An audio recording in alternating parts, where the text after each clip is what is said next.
All right, and we are live. All right, terrific. Good afternoon, everyone. This is the House Energy and Digital Infrastructure Committee. It's February 4th, 2025, 1 p.m. And we are here to hear some bill introductions and some information from the Commissioner on the Department of Public Service about potential impacts of tariffs on Canada, and also from the Director of the Regulated Utility Planning at the Public Service Department about sort of Electricity 101. It's been our custom to go around the room and introduce ourselves. Madam Chair, Representative James is out today, but she will be participating remotely. I am Scott Campbell from St. Johnsbury, Caledonia, Essex, and our Vice Chair is I'll running things today. So, Mr. Bailey. Richard Bailey, Lamoille 2. Chris Morrow, Wyndham, Windsor, Bennington. Michael Southworth, Caledonia 2. Christopher Howland, Rutland 4. Dara Torrey, Washington 2. Graham Klepner, Chittenden 13, Burlington. Laura Sibilia, Wyndham 2. Kathleen James, Bennington 4. All right, we have a lot of people in the room today, but I guess we'll go around and let you all just say who you are and whom you're representing. Andrew Brewer with Downs, Ragland, and Martin, representing Consolidated Communications. Good afternoon, Scott Brooks with Consolidated Communications and Fidium Fiber. Thanks for having us. Quinn Zakov with the Vermont Community Broadband Board. Glenn Russell with BT Digger. Julie Frechette, Morris Strategies, here for T-Mobile. Jack Locker, Committee Assistant. Sorry, I should have got you earlier, Jack, sorry. Emma Cotton with BT Digger. Matt Coda with Meadow Hill, here representing Vermont Communication Union Districts Association. I'm William Kolb. I'm here for the Lieutenant Governor. I'm Helena Zuckerman. I'm here with Vermont Natural Resource Council. Krista Shute, Executive Director of NEKCV. Bill Anderson, Vermont Department of Finance. Elliot DeVilliers, Executive Director of Maple Broadband. There we go. Which was quick. Matt, could you Good bit. Thank you. like that? Great. All right, terrific. Well, we're going to start off with some bill introductions. Representative Sibilia has a bill H11, an act related to consumer protections applicable to broadband and IP. Sibilia.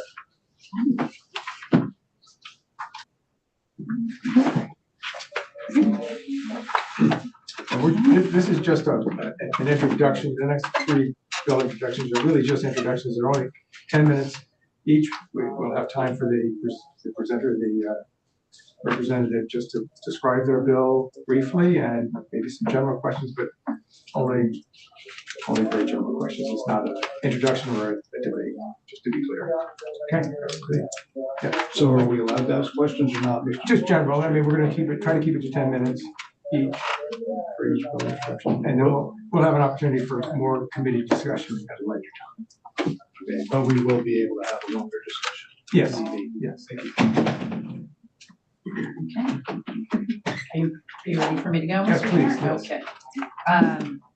Good afternoon, committee and Mr. Chair. I am here to introduce H11, which is an act relating to consumer protections applicable to broadband and VoIP services. This bill builds directly on Vermont's previous efforts to strengthen our telecommunications infrastructure and to protect Vermont consumers. It is a critical step forward in ensuring that all Vermonters, especially in rural areas, have access to broadband and phone services that they can depend on, particularly during emergency services. Broadband is not a luxury, it is a necessity, and Vermonters rely on it for everything from work to healthcare, education, and staying connected with family. But we have seen too many problems related to this service. It is at times unreliable.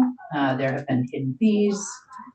We have seen deceptive marketing practices, and in some cases, a lack of accountability when it matters most. For me, this story goes back to the story of Helen, a woman in Reedsboro who was left without phone service after surgery. She lived in a rural area with no cell service at the time, and her phone service was out. She was told it would be out for more than a week, and she had no way to contact emergency services. That was not just an inconvenience, that was a safety issue. And it's a problem many Vermonters, despite the good work that our CUDs and incumbent phone providers are doing, are still facing every day.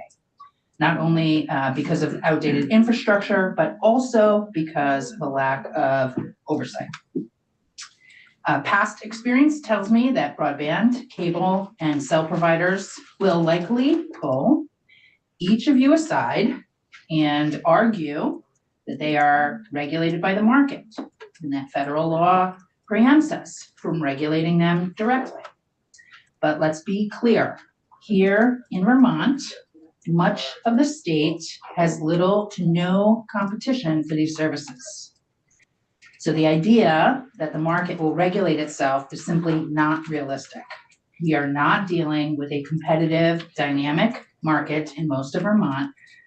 We are dealing with monopolies that leave Vermonters behind without options. In fact, we've got nearly $500,000 in telecommunications and connectivity lobbying efforts here every year, aimed squarely at stopping us from doing what we need to do to protect Vermonters' ability to connect, to afford service, to be treated fairly, and to make a call for help when they need it most. H11 builds on what we've done in the past, like the 2020 broadband bill, and takes the next critical step in holding providers accountable to the people of Vermont. This bill would create the Vermont Broadband Consumer Protection and Competition Act. It strengthens consumer protections to ensure broadband and VoIP providers operate fairly and transparently. It ensures net neutrality compliance. It expands the requirement for broadband providers to obtain a certificate of net neutrality compliance, not just for government contracts, which is the law here in Vermont, but for all providers in Vermont. It bans misleading marketing, hidden fees, unfair data caps, and termination penalties, and ensures that customers get reimbursed if providers fail to deliver. There is enhanced oversight. It would give the Attorney General the authority to investigate unfair practices and hold providers accountable with penalties for false reporting. And there are emergency protections. This bill would prevent service disconnections or excessive fees during declared emergencies, which is something that the entire industry, I believe, agreed to during COVID. We'd like to see that put into law as a standard operating practice here. And that would ensure that Vermonters can always reach help when needed. We would also have VoIP service monitoring, ensuring that the Commissioner of Public Service oversees the reliability of VoIP services, especially in rural areas where reliable communication is critical. This bill is not just about improving service, it's really about accountability and safety. Vermonters deserve access to a telecommunications system that works when they need it most. And this bill is the next step in making that a reality. And I'm happy to answer questions. I don't know what the time is, Mr. Chair. Yeah, we don't have much time, but I do have one general question, Sure. which is, I see, looking over the bill, that you're sort of setting up further oversight with the Attorney General's office and Public Service Department and Agency of Administration as well. I'm just wondering what your communications have been with those departments and agencies regarding support for this concept. So we've had an initial conversation with the Attorney General's office and are researching some additional information for that. I've not talked about this. Oh, actually, I have had initial conversations with the Department of Public Service. I have not received information about whether or not the administration supports this or what aspects they support. Great. Representative Any other Kavner, general would you pass the questions? tissues, please? Just Representative to Howard? follow up on yours, if I could, sir. Yeah. So wouldn't a lot of this already be accomplished through the Consumer Assistance Program, CAT program, that's already in place through the Attorney General's office? for telecommunications providers. In general, I'm talking. So there are gaps in what the consumer assistance protection system covers.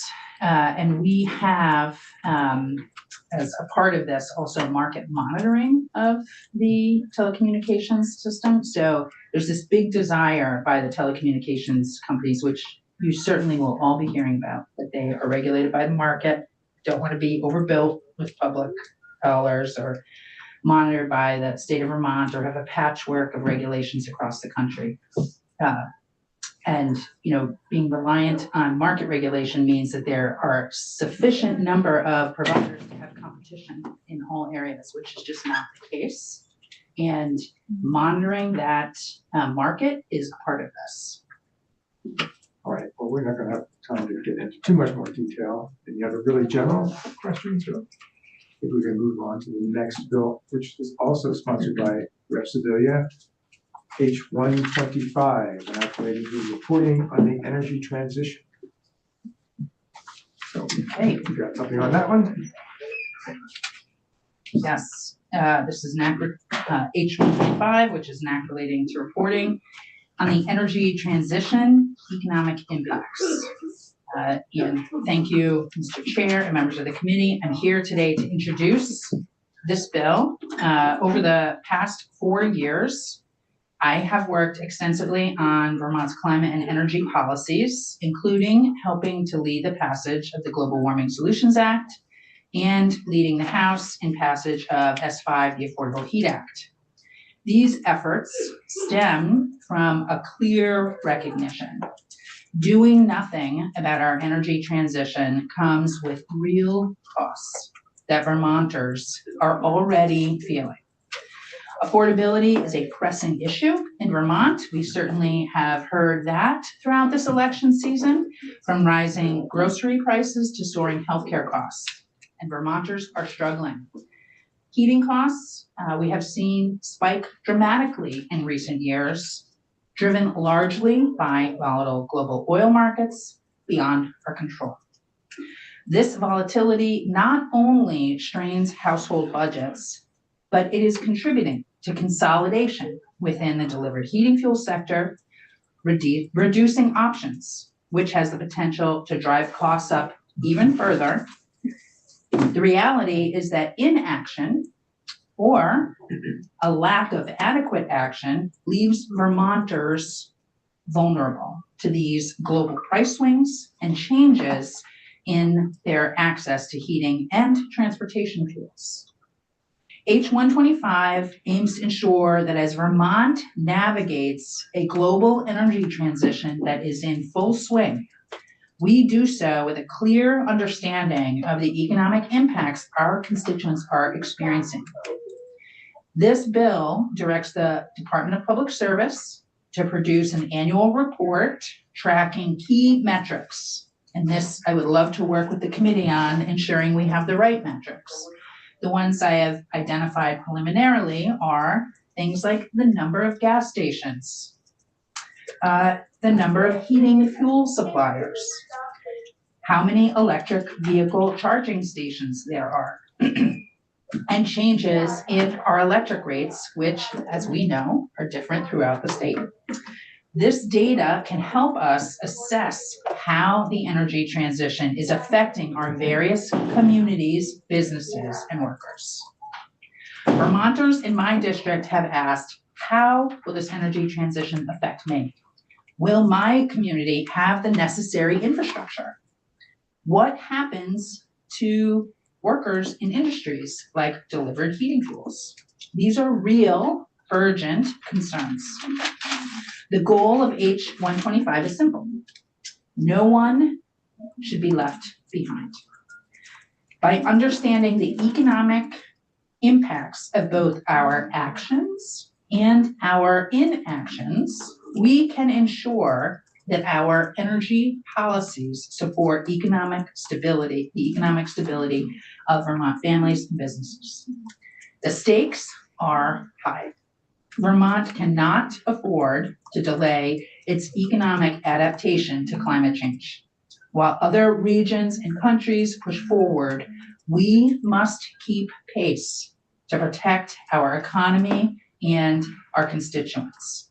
H125 is about equipping us with the information that is needed to make informed and responsible decisions that align our climate adaptation actions with the financial well-being of Vermonters. That's all.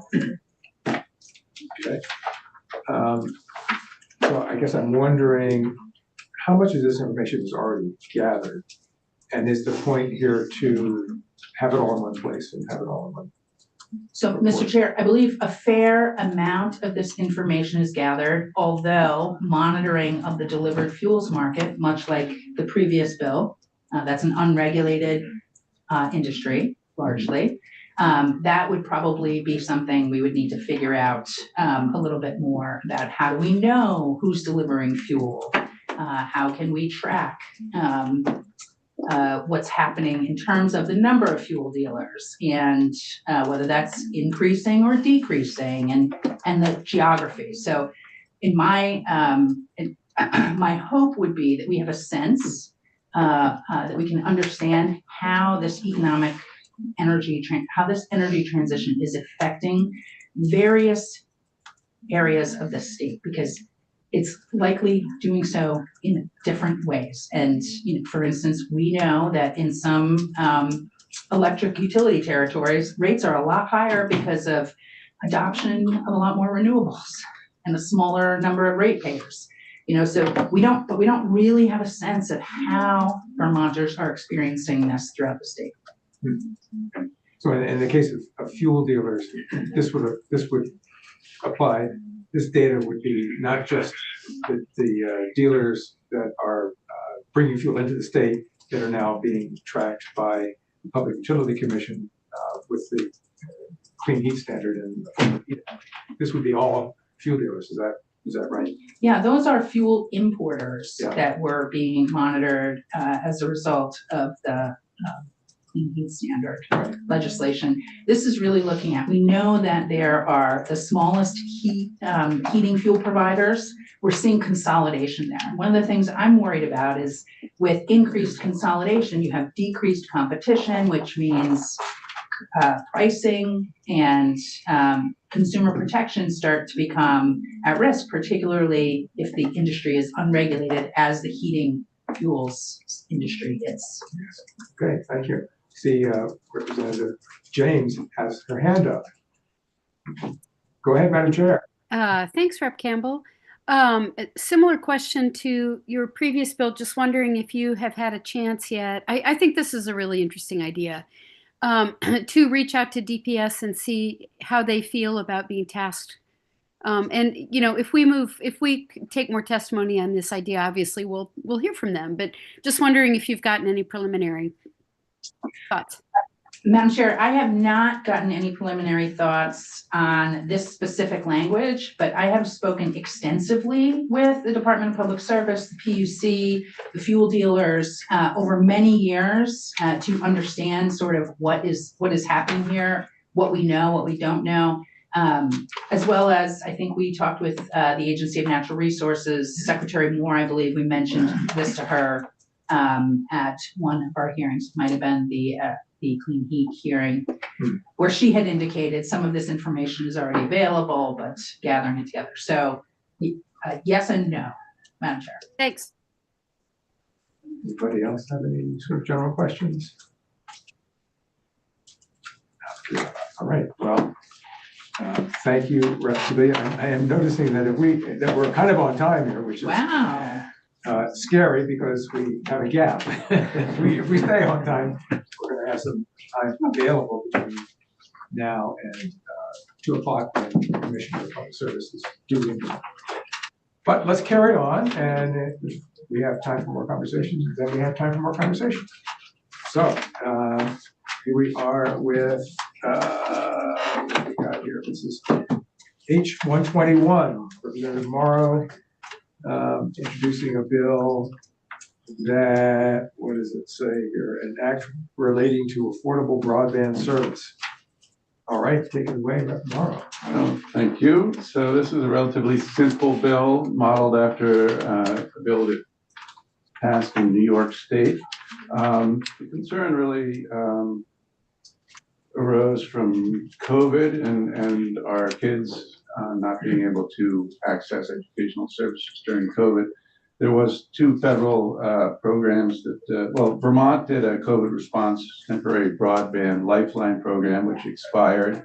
That was a subsidy of $40 a month.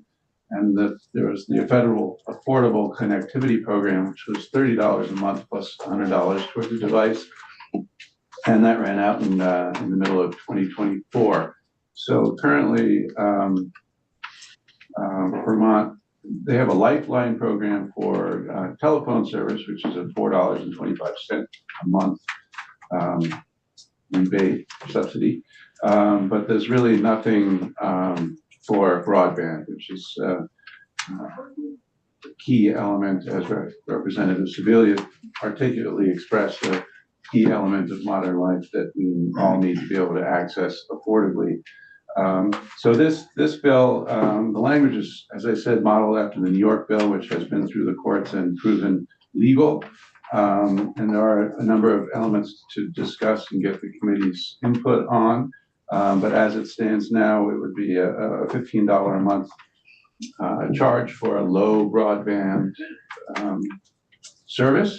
The language says 25 megabits. So that's the minimum. Right now, to be considered a low-income consumer, it would be either based on the federal lifeline program or the home heating fuel assistance program. And that's another area to discuss what the easiest mechanism for determining what low income is and how to verify that. But the idea is to create as low friction as possible, but to have low-income Vermonters have access to reliable broadband. And that's really it. It's not a novel idea. There is, just for reference, the same thing on the electric side. So GMP has a program called the EAP, which is the Energy Assistance Program. And in that case, you get a 25% discount off your bill. And they have 7,500 Vermonters enrolled in that. So that gives you a scale of need on just for GMP and just for the low income. Questions? Well, I guess the first question is, have you talked with broadband providers about this idea and gotten any input from those folks? Not substantially, but I'm sure those conversations will happen. Yeah. I was told just now that Xfinity has a $15 a month program, but I went online this weekend looking to engage in services in my neck of the woods, and I did not see any reference to that. But there was, just so you know, the two companies in my area are Xfinity and Fidium.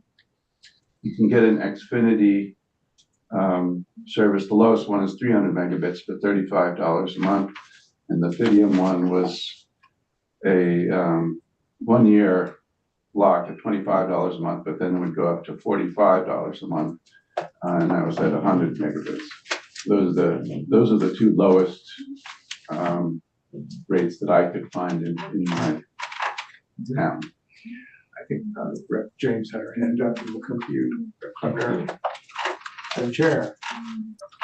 Thank you.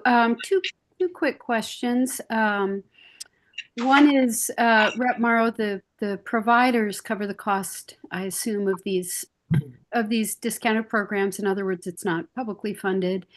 And then I feel like this was this challenged in New York in the courts, but the program stands. I don't know if you're familiar with both of those questions. The answer to the first question is yes. The answer to the second question is it was challenged, and the Second Court of Appeals upheld it, and then the Supreme Court decided not to take it up. So the Second Circuit decision stands. As I understand it, you should double check that, but that's what I heard from legal counsel. Okay, thanks. And what was the rate stipulated in New York law? $15. Yeah, all inclusive, fees and everything. Well, yeah, okay. For clear. And is $15 also what you're proposing for low-income Vermonters? Yes, that's what's in the bill. We can have a discussion about that. That's how it's written. Yep. Did you have a question? I apologize, Representative Morrow, if it's in the bill, I have not looked. The low income definition is, Vermont Lifeline Program. okay, I mean, the federal Lifeline Program or the Home Heating Fuel Assistance Program. Okay. But, you know, there are other options Yes. to determine low income. So that's something I wanted to discuss with the committee. Victoria. Thank you. You mentioned the electric sector, so I just wanted to flag something for the whole committee about some legislation that we passed last session around energy assistance programs generally, because one of the things we learned was there's quite a difference in the rural providers in their ability to provide assistance without impacting other ratepayers. So we tasked the PUC with studying energy assistance programs generally and potentially the idea of a statewide energy assistance program. So I just wanted to flag that, you know, our rural broadband providers are going to have a similar constraint that we are hearing from our rural co-ops, for example. So it's just something that's kind of similar between those two. Should have mentioned that there is a stipulation in here that you have to have, the way it's written, this number is, I want to talk about, but you have to have 20,000 customers. So the CUDs would not be covered by this as it's written. there are, Yeah, let's just read this. Did you comment? yeah, we should have Maria come and talk with us, because I think it's more than just the CUDs that are under. Okay, yeah, I thought that was a high number, but Great, is there a comment? Did you have a So, question? yeah, well, the customer count is one location is a customer, whether there's 3 people in the house or 1 person in the house. So the customers are per location. I mean, if you understand what I mean. Yeah. So, right, so it's it one does service. affect, right. And can they really serve this load as the megabytes per unit you were talking about, 25 and? That was, yeah, I had the same question. That was taken from the New York bill, so we can talk about whether that should be higher. I mean, there is language in here that it should go up over time as technology changes. But given that's a good concern to discuss. Right, from the old dial-up days where you didn't want to get on a site that had a picture on it. I just don't know, and what is the cost to the provider to maintain the higher rates? I don't know what's involved in delivering. Right, and there might not be much marginal cost to give a faster service, right? Yeah. Matt, Coda, could you open the door a little bit? Thank you. Nobody in the hallway. Yes, for Bailey. So I'm just trying to clarify a little bit. So if the broadband company's basic fee is $75 per customer, you're saying low income would get that for $20 a month? No, the low income would get a lower speed. You know, what's offered now depends on what your speed that you're buying. And so this would determine a low speed, low cost option for Vermonters, low income Vermonters. Does that, I didn't answer your question. Well, no, I'm just confused. So who's gonna pick up the slack between if if a $20 a month fee for low income and everybody else is paying $75 a month, who's paying that $50? Who's gonna pick up that slack? Is the CUD picking that up? Right, well, that's. Oh, no, it would be, it wouldn't be a $50, like the lowest here right now, I think I said was was introductory offer of $25 a month and then $45 a month. That's at 100 megabits. So we're saying you offer lower bandwidth for lower costs. But there would be a cost shift involved. Like for instance, with GMP, the EAP program is paid for by a monthly charge, which I don't know what it is on everyone's bill. So the money's got to come from somewhere, right? So I would expect there to be, that would be a cost shift in some way or another. Okay. Yeah. Software, sorry. Who do you propose to be the oversight on this? And then there's an enforcement piece, which has $1,000 per violation, so you have to have an enforcement, and who's gonna be doing that as well? Well, that's up for conversation. Yeah, I think it should be the PUC, I would think, because they're doing regulating telecom, and it's in their bailiwick, but we need to talk to them about that. Yeah. Thank you. Any other general questions? I'm aware of all the folks in the room, including representatives of the CUDs and Consolidated, which is a large provider. I'm just wondering if it would be appropriate, since we have a few minutes, to get a word from one of each about their thoughts on this. Mr. Chair. Yeah, I'm getting comments from the Madam Chair. Well, I want to make sure that we keep these really fair and kind of standard. So, what we've offered everybody and what we're going to do all session is offer every bill sponsor 10 minutes to pitch their idea and have some basic questions. And then, if any of these bills we're going to take up, we will have plenty of time for testimony and a broader conversation. So I really want to make sure everybody gets the exact same opportunity to talk about their bill in the same way, and that we don't start bringing in testimony that's not on the agenda. Or this is like a pitch session, right?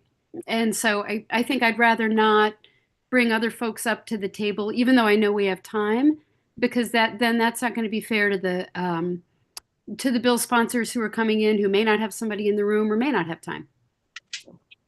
Sounds fair to me. Okay. I guess then that concludes this section of the agenda. The next item at 2 p.m. is Commissioner Carrick Johnson to talk about the potential impact of tariffs on Vermont electric prices. So since we have, what time is it? We have 25 minutes from now. I guess what we'll do is take a little break, go off live,